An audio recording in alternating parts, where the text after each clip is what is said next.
अभी सिया और केतन का मामला खत्म ही नहीं हुआ था कि आगरा में इससे भी ज्यादा खौफनाक खबर आ गई। अभी केतन के मामले की जांच चल ही रही थी, अभी नई नई बातें सामने ही आ रही थी। अभी केतन को लेकर इंटरनेट पे लोग वीडियोस बना रहे थे, उसके प्रति इंसाफ मांग रहे थे कि तभी एक खबर आती है कि एक पत्नी ने अपने पति की हत्या करके उसे बाथरूम में दफना दिया और ऊपर से प्लास्टर करवा दिए, ऊपर से टाइल्स लगवा दी। ये घटना आगरा से बताई जा रही है।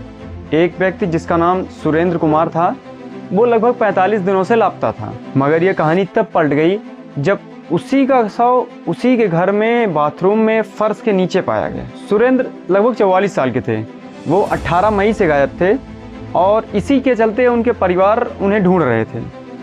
अब जब वो नहीं मिले, हालांकि उनकी पत्नी लगातार ये कह रही थी कि सुरेंद्र कहीं गए हुए हैं, वो आ जाएंगे, लेकिन बाद में 26 मई को उनके लापता होने की रिपोर्ट दर्ज कराई जाती है थाने में। पुलिस का कहना है कि जांच के दौरान कई बातें पुलिस के लिए शक पैदा कर रही थी और जब जांच हो रही थी उसी दौरान उसकी पत्नी का व्यवहार काफी अलग था। इसी शक में आकर पुलिस सोचती है कि उसके घर में तलाशी की जाए और जब पुलिस घर में तलाशी करती है तो उसकी नज़र बाथरूम पर पड़ती है, जहाँ पर टाइल्स और फर्श जो है वो नई नई लगी थी। ये देखकर पुलिस का शक और बढ़ गया। तभी पुलिस ने उस टाइल्स और फर्श को निकाला तो उसके नीचे से सुरेंद्र का शव निकला। पुलिस ने शुरुआती जांच में बताया है कि सुरेंद्र की हत्या के बाद उसे बाथरूम के नीचे दफना दिया गया था।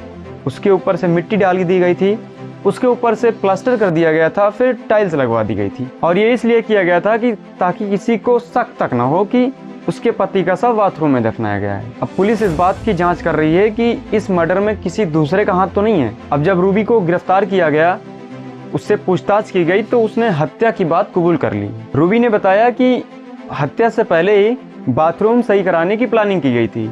मिस्त्री, प्लास्टर, टाइल्स, सारी चीजों की व्यवस्था पहले से हो चुकी थी। अब ये हत्या क्यों हुई, इसकी जांच तो पुलिस अभी कर रही है, मगर ये बात तो तय है कि जिस रिश्ते को अटूट माना जा रहा था, जिस रिश्ते पर सबसे ज्यादा विश्वास किया जा रहा था, जिस रिश्ते को सबसे ज्यादा पवित्र माना जा रहा था, अब उसी रिश्ते से विश्वास उठता जा रहा है और ये विश्वास उठना युवाओं के लिए समस्या का विषय है, क्योंकि युवा जैसे हम लोग अभी विवाहित नहीं हैं, मगर ये सोचकर भी खौफ आता है कि अगर हमने ऐसा किया और हमारे साथ ऐसा हो गया तो जीवन बर्बाद तो हमारे परिवार का होगा। अब ये सारी चीजें देखकर तो भाई यही सही लगता है कि कम से कम तलाक ही दे देती थी।